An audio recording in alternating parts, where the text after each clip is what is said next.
ಓಂ ಗಂ ಗಣಪತಿ ನಮಃ. ಓಂ ಶ್ರೀ ಗುರುಭ್ಯೋ ನಮಃ. ಆತ್ಮೀಯರೇ, ಎಲ್ಲರಿಗೂ ನಮಸ್ಕಾರ. ನಾಡಿನ, ದೇಶದ ಹಾಗೂ ವಿಶ್ವದ ಜನತೆಗೆ ಶ್ರೀ ಶಂಕರಾಚಾರ್ಯರ ಜಯಂತ್ಯೋತ್ಸವ ಇದೆ. ಸೊ ಮಹಾಗುರುಗಳು ಅವ್ರದೇ ಆದ ಒಂದು ಕೊಡುಗೆ ಇದೆ. ಸೊ ವೇದ ಉಪನಿಷತ್ ಅವ್ರು ಕೊಟ್ಟಿರುವಂತಹ ಕೊಡುಗೆ, ಅವ್ರು ಮಾಡಿರುವಂತ ಮಾರ್ಗದರ್ಶನ, ಯುವ ಪೀಳಿಗೆಗೆ ಮಾರ್ಗದರ್ಶನ, ಸ್ಫೂರ್ತಿದಾಯಕ. ಅವ್ರು ಕೊಟ್ಟಿರುವಂತ ಲಿಟ್ರೇಚರ್ ಮುಖಾಂತರ, ಅವರ ಒಂದು ತತ್ವ ಸಿದ್ಧಾಂತಗಳಾಗಿರ್ಬೋದು, ಅವರ ಬರವಣಿಗೆ ಮುಖಾಂತರ ದೊಡ್ಡ ಕವಿಗಳಾಗಿದ್ರು, ದೊಡ್ಡ ಗುರುಗಳಾಗಿದ್ರು. ಅವ್ರದೇ ಆದ ಒಂದು ಇತಿಹಾಸ ಇದೆ. ಅಂತ ಮಹಾಗುರುಗಳನ್ನ ಇವತ್ತು ಸ್ಮರಣೆ ಮಾಡುವಂತ ದಿನಾಚರಣೆ ದೇಶಾದ್ಯಂತ, ರಾಜ್ಯಾದ್ಯಂತ ಅವರ ಒಂದು ಸ್ಮರಣೆ ಆಗ್ತಾ ಇದೆ. ಅದೇ ತರನೇ ವೇದ ಉಪನಿಷತ್ಗಳಲ್ಲಾಗಿರ್ಬೋದು, ನಮ್ಮ ಹಿಂದೂ ಧರ್ಮದಲ್ಲಿ, ನಮ್ಮ ಸಂಸ್ಕೃತಿ, ನಮ್ಮ ಪರಂಪರೆಯಲ್ಲಿ ಎಲ್ಲನೂ ಉಳಿಸಿ ಬೆಳೆಸುವ ನಿಟ್ಟಿನಲ್ಲಿ ಅವರ ಕೊಡುಗೆ ತುಂಬಾ ಅಪಾರ, ಅತ್ಯಮೂಲ್ಯ.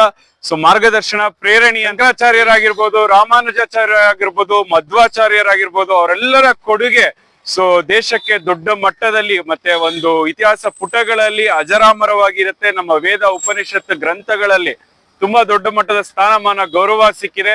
ಅವ್ರನ್ನೆಲ್ಲರನ್ನು ಸ್ಮರಿಸುತ್ತಾ ಜೈ ಗುರುದೇವ್, ಜೈ ಗುರು ಬಸವ, ಜೈ ಗುರುದೇವ್. ನಮಸ್ತೆ. ಕಟ್ ಮಾಡಿ ಗುಣ.